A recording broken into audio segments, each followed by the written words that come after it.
Sundar Pichai, welcome back to Hard Fork. Thanks for having me. Great to be here. So the last time we had you on the show was in 2023. Bard, RIP, had just come out. And I think at the time, the perception was that Google was catching up in AI.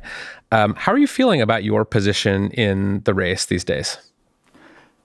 Well, that brings back memories. So it feels like eons ago. Those 3 years feel like a long time ago now.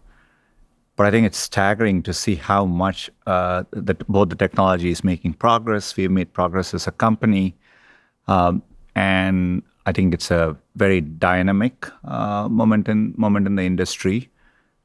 I think our models are at the frontier in some areas, and there are areas where we are behind the frontier. And so it's a combination. I think if you look at overall capabilities, including text, multimodality, voice or audio, reasoning in general, overall intelligence, I think we are very capable. When it comes to agentic coding with tool use and instruction following, long horizon tasks, I think we are a bit behind at this moment. But we are hard at work, and the space is so dynamic. All of the leading labs have their own pre-training cycles. So you have these cadences, and they may not exactly match up. I think the moment is intense enough that if you're slightly off, 3 months ago, people are like, we are ahead and no one could catch up with us. And then, now the conversation flips. But that's part of the territory of being at the frontier. I think we are the only large company which is actually at that frontier, right? So one way to think about it is there are, in this moment, there are a couple of startups which have made extraordinary progress. And we've been deeply working on this for a long time. I think we took a big step forward with 3.5 Flash. It does address some of the areas we've been behind. I think, obviously, getting it out in the real world and iterating with that data coming back is going to really help us. I think coding was the area where getting access to the data flows was important. I think we maybe quite didn't have the surface, like Claude Code as an example, or what Anthropic maybe had with Cursor too. And so getting anti-gravity with 2.0, we've been using it internally at Google for a while. I shared the token usage at Google I/O. I've never seen anything like it internally, right? We are doubling every week, and people are really putting the models to work. And so that is helping us hill climb quite a bit. But the frontier is very dynamic, but I'm very, very optimistic and confident we'll push through there. It sounds like if there's any place where you feel maybe not quite at the very lead where you actually want to be, it is coding. Is that right? Is that where you're sort of putting the pressure? Look, I think coding ends up being very foundational in everything we do. So I think it's an important frontier to be on. There are areas in coding where we've been very good. We've been very, very good at creating single shot web front ends, everything. But in terms of this long running, task where serious developers are working on complicated code bases, I think we are making progress. It is just that there is a gap to the frontier where others are. But we are working, we are well aware of it and, making progress there.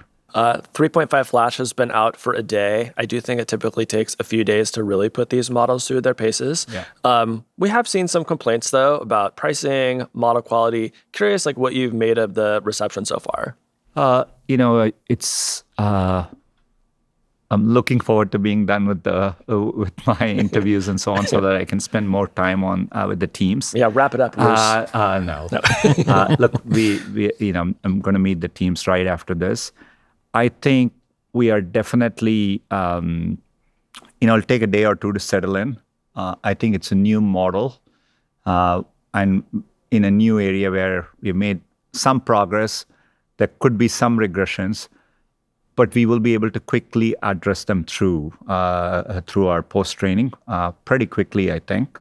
There are some artifacts and behaviors we are seeing which I think are easy to address. So we will. I do think, given it was a day after us putting out a lot of things, I think we had tightened usage limits to avoid outages. But you will see us make progress on usage limits very soon. That is rightfully a source of frustration when you encounter. I feel the same, but those are areas we will address pretty soon and make progress. It seems like one thing that some of the AI companies are succeeding at is focus. Just, Anthropic and OpenAI have this sort of relentless focus on coding. And OpenAI was criticized last year for sort of spreading their bets too thin, trying to do too many things all at once. They've now sort of tightened that. Do you feel like Google is appropriately focused on coding, or are all the other bets you're making taking away resources and time and focus from the main push? I think all of us saw sometime around, there was an inflection point in coding, and I think we are all responding to it. I think we all have, pretty serious strikes around this area. And so I don't see it as an issue for, we are a large company and we have scale, so we will be able to focus on a few multiple things at the same time. I don't see it as any fundamental issues as much as we are making progress. We're going to make progress. I think we are in a moment in time in this field where 30 to 60 days look like 5 years. That's all it is. Yeah. Another thing that got a lot of attention this week was the changes that you all made to the search bar and the sort of front door of Google, the biggest change in 25 years. I think a lot of people expect that at some point the kind of normal Google sort of classic search interface goes away, the 10 blue links maybe go away, and you just kind of have this AI mode as the default. But you haven't sort of done that yet. There's a lot of integration, but you still can get the 10 blue links if you want them. Do you think that goes away at any point, that you sort of rip the Band-Aid off and just go full AI mode? I think it's important to bring users along the journey as well as making sure the product is working for their expectations. So, I try not to get ahead of that. I think it is very clear as we have evolved through these changes, people are responding positively. We can see it in the long-term metrics of the product in such a clear way, right? And so I think we understand that. But, people want search to be fast. I do think through search, people are looking to connect with what's out there on the web, so that's important to us. So it's all of that. So I think you're seeing us evolve the product, and I think you'll continue to see it be methodical. But we didn't have AI mode a year ago, but now a lot of people are experiencing it. I think we have made it more seamless to go there than before, and so it's a continuum. But I don't see sources and links will always be there as part of it. He was telling me on the ride down that he feels like he basically has not done a traditional Google search in the past year, that he's sort of fully doing these AI searches. When you hear that, are you like, cool, like this is the kind of user that I want right now? Or does it send you a little chill because, the sort of traditional search ads business is a pretty good one for you? Well, I think we will, if anything, in the AI mode, in a agentic mode, but these things are going to do a lot more for you than what we were able to do for users 10 years ago. I think the economic value is always a function of the total value you're giving users. I think all of us would say over time, the value we are providing users increases. There's more competition. There are more choices. So I feel comfortable between a combination of subscription and ads that the right models will continue to be there. Adam Smith's rules don't change in this new world. Right. Let's talk about public perception. The New York Times, Siena did a poll this week, found that only about 16% of people say that AI is mostly good. About 35% say it's mostly bad. What do you make of the AI backlash that we're seeing right now? And how much leverage do you think Google has to change that perception? AI is, I've always viewed it as the most profound technology humanity will ever work on. It's progressing at an extraordinary pace. Humans aren't evolved to process that much change. And I think people rightfully so are anxious about, what is the future that this technology will bring. So to me, I understand it. I think it feels to me natural with like such a profound technology shift. We've had far simpler technology shifts where there has been anxiety around those shifts. This is of a scale unlike anything we've seen before. I think we as an industry have to do a lot more to continue driving and showing the benefits that's possible with the technology. So that is something in our control. We have more work to do to make sure when we are scaling up the infrastructure investments, et cetera, what are the things we can do to make some of that work better. But I think people's concerns are a bit more fundamental around the shift than all of that.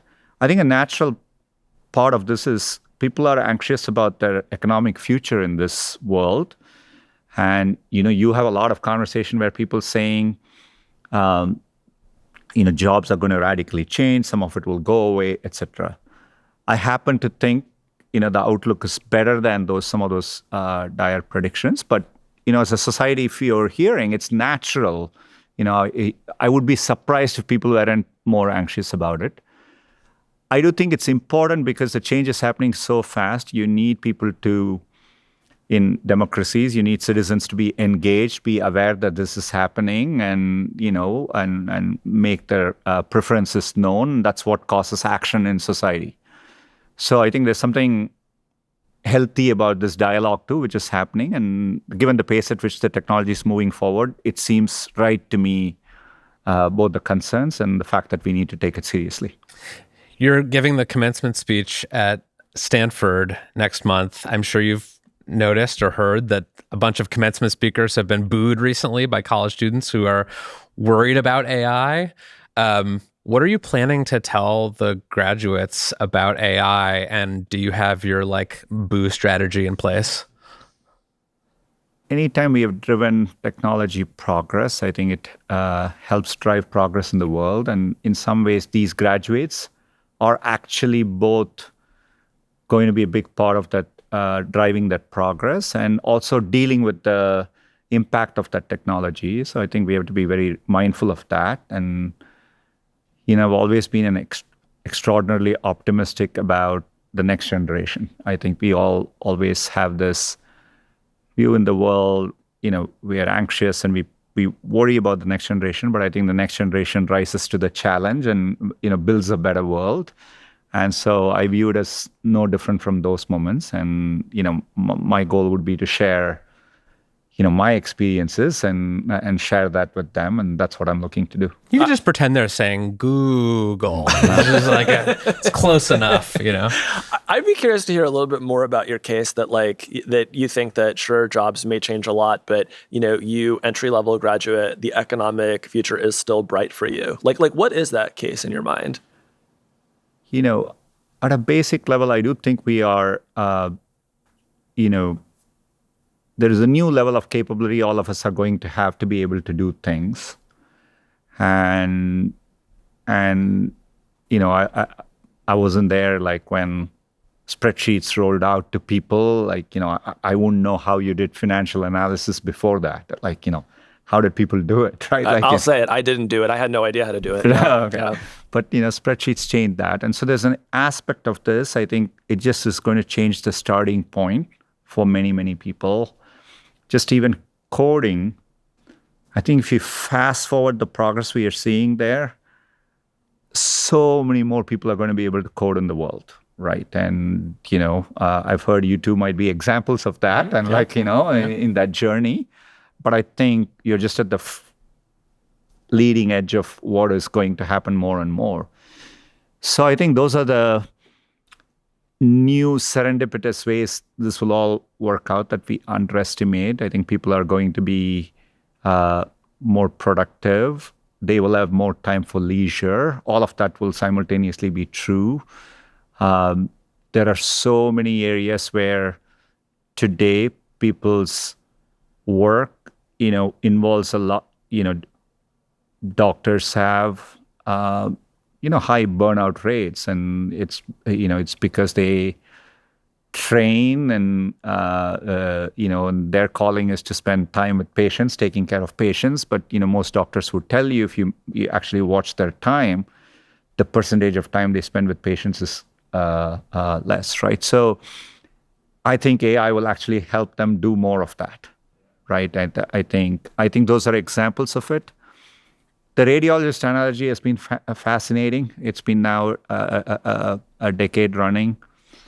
I look at myself and I say, well, I've gotten a lot more scans in my life than my dad ever did. And each of the scans have like 10x the amount of information than his scans had because they were constrained by printing film versus us being digital.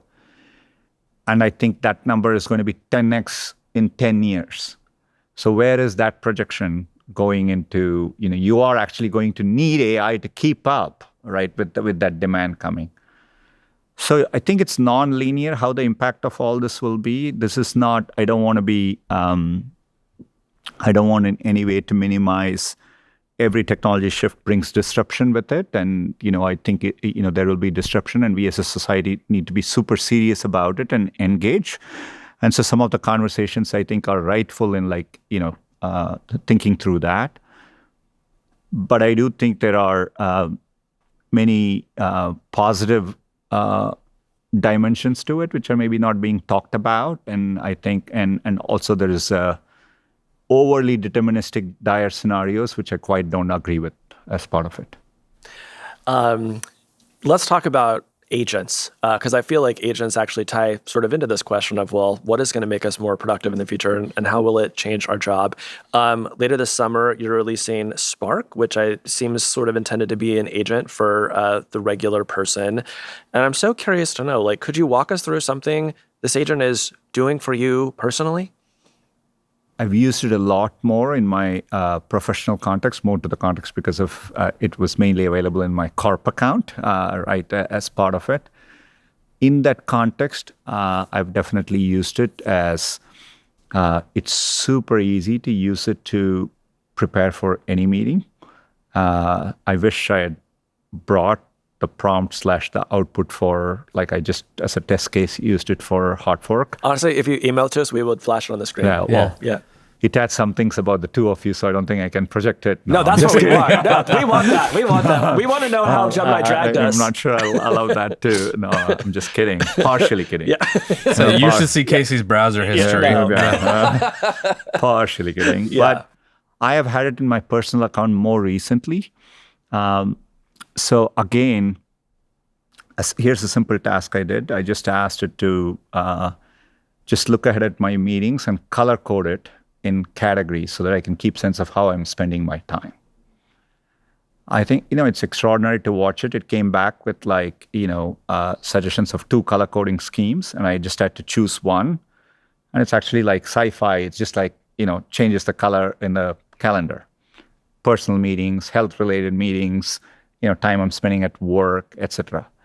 That's an example of a personal query I just did just to see what's happening, right? And but with agents, I think you have to give people a sense of, I think about this as what allowed us to get someone to sit in the back seat of a self-driving car, right? We did it in steps. And I think there's an element of that where with agents, if something unexpected happens, I think, people will back off from this. And, so part of it is earning their trust. And so giving them a sense of control, transparency, but more importantly, from a security standpoint, these systems, can be hacked. And so we want to make sure we are not ahead of the frontier in a wrong way. Speaking of meetings and your calendar, we hear that you're headed to the White House for some kind of AI executive order signing. What should the government be doing right now to regulate AI? Do you like this idea of a kind of pre-release strategy where the government gets to sort of see models before they're released and sign off on them? Is that a good idea? Is that potentially dangerous if it gives them the ability to censor or jawbone companies into releasing different kinds of models? What's your take on that? Look, we'll have to wait and see the details of the full executive order, but they've been very, they've engaged with the industry in a very robust way. And I think the approach really balances innovation and oversight. We'll have to wait for the details to come out. But, there are a few areas which are coming up. We will need more cross-industry government coordination. So it makes sense to me. Cyber is a great example of that. I think we all have to work together. It makes full sense to me if we have found an exploit, which could impact a governmental agency. The government needs to be prepared for it. So there is validity, but of course, doing it in a moment with this important technology, where it's important as a country to be at the frontier too, not doing it in a way where you're overly slowing things down. And maybe that balance has to shift as we reach more advanced levels of technology. But I think to me this seems like a prudent approach. In general, I've part of what we are doing with building SynthID, open sourcing it, and then sharing it with others, and more importantly, building a consortium together, I think is an example of in a different area. These things only work together if we can come together as an industry. So I'm glad they're approaching it in that way. Yeah. Another sort of safety-related question. All of the big labs are racing toward what you call recursive self-improvement, so building AI systems that improve themselves rapidly. Do you think that can be done safely? And do you feel like you have a line of sight to it right now?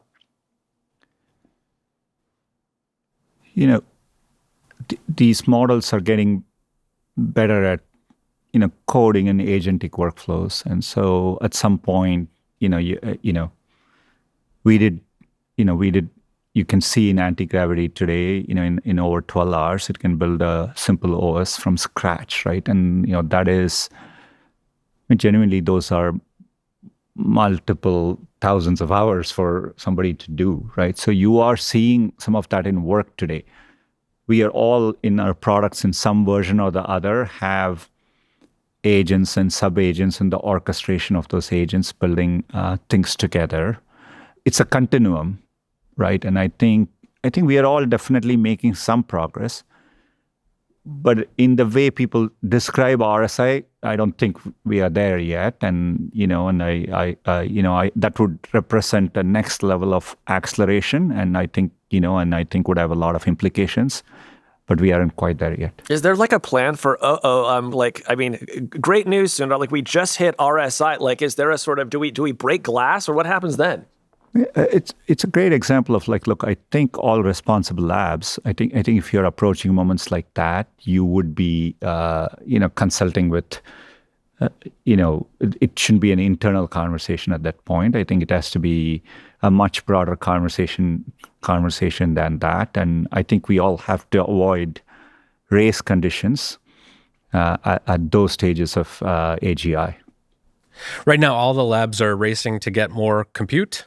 There seems to be bottomless demand for compute. They're hoarding it wherever they can, striking deals, building their own data centers.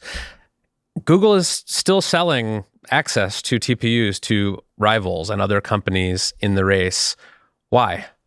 Why aren't you just keeping that for yourselves and your own models?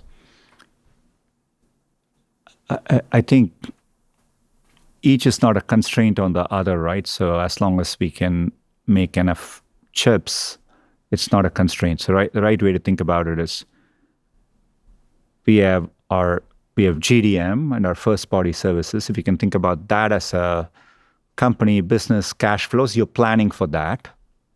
And then you have Google Cloud, which is a business and which has revenue, cash flows, and you're doing long-term plan and you're planning for that, right? So if we didn't have cloud and we weren't providing, we wouldn't be planning those chips anyway, right? And so that's at the simplest level. Obviously, it's a bit more complex than that.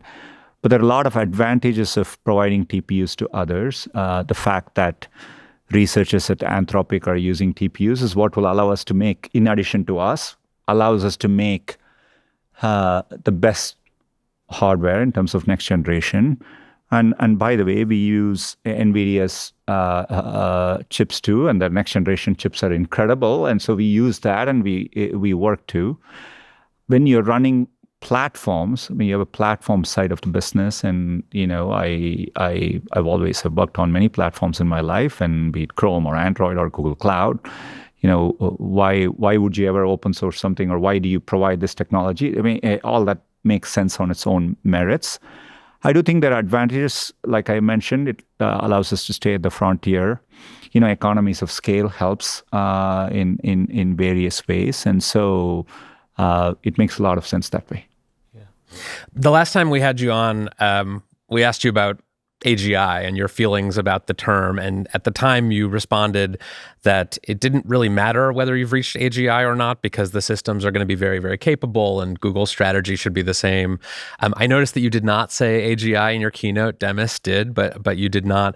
What's your relationship with the term AGI today and sort of the idea that all of this progress is building towards something singular and world-changing?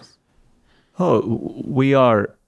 there is inevitable progress towards AGI that's happening. I've long understood it, and otherwise I wouldn't have pivoted the company 10 years ago to put that technology at the heart and center of the company. All I meant by that statement was, even in the scenario AGI is going to take 10 years, the technology which 3 years out will be so much more powerful than what we have today, that I don't want people to think because AGI is 10 years out, you don't need to act or prepare. That is all my statement means in those contexts. Are you AGI pilled? Well, I absolutely, I'm sure that the technology is making foundational progress towards AGI. I'm less able to predict with certainty whether it's in the 3 to 5 year time frame or 5 to 10 year time frame.